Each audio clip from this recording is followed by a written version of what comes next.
Good morning. It is Wednesday, October 6th, 2021. Back here for Bed Talk 399. Wow, getting up close to that next number. And today we're going to talk about leadership lessons from the movie Roadhouse. Most of you have seen it. Some of you probably seen it more than once. It's one of those movies that's not a great movie, but it's a really watchable movie. I've found myself drawn to it over the years. And there's actually some really incredible leadership lessons, especially self-leadership. So think about the movie. I'll paint the scene for you. Patrick Swayze's character, as the cooler, the bouncer, has taken over leadership at the Double Deuce. That's the restaurant, the bar. He's having his first team meeting. And he explains to them that there's going to be new rules. And he says, we've got some very simple rules here. And the first rule is to be nice. And someone said, well, what if someone does this or that? And he says, be nice. What if they throw this? Be nice. And he says, well, and he says, the rule is be nice until it's time to not be nice. They said, when is that? And he said, I'll let you know. So it was a pretty simple set of rules. But here's the interesting question that came up.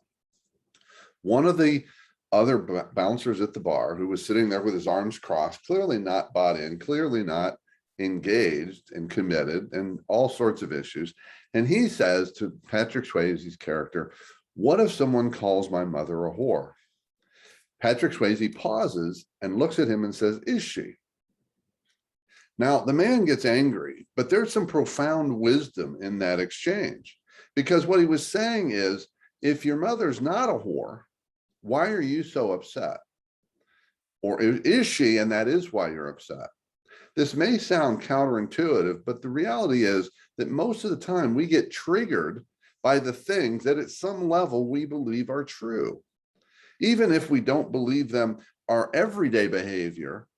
So say, for example, there's been times in your life that you were not the most honest person, or you're not the most forthcoming person, or you are not the best at giving or receiving feedback.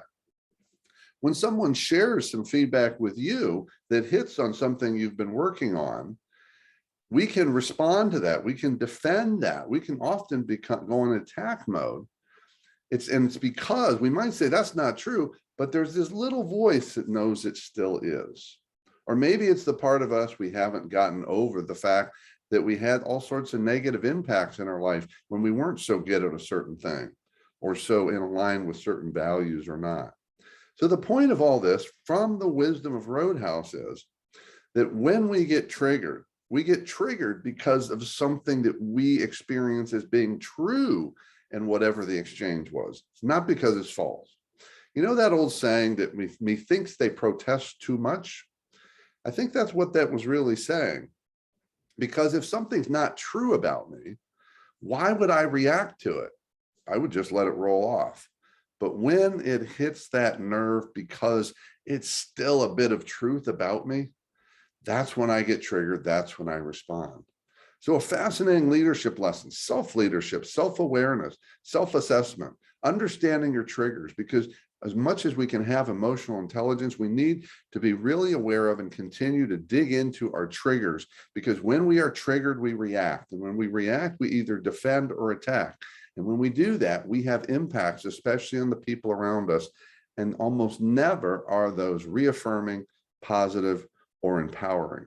So that's it. Some leadership lessons from Roadhouse.